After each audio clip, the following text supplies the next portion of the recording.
ጌታ በሞተበት ዕለት ጲላጦስ ምን አለ መሰላችሁ? ከመቼው ሞተ አለ ይላል።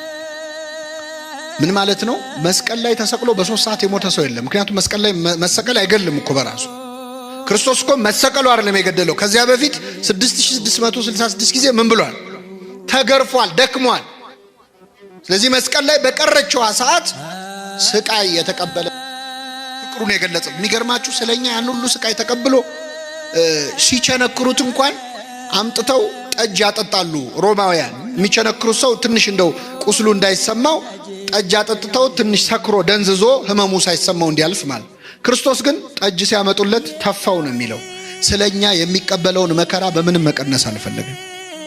ሁሉን ህመም ታሟል፣ ከራስ ፀጉሩ እስከ እግር ጥፍሩ ድረስ።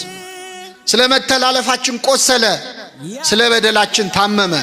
በእርሱ ቁስል እኛ ቁስል አሁን እንዴት ይፈውሳል? ቁስል እኮ ሲነካ ይጋባባል። የክርስቶስ ቁስል ግን የሚፈውስ ቁስል ነው። የሚፈውስ ህመም ነው። ታሞ ማዳን የሚችል ቁስል ማለት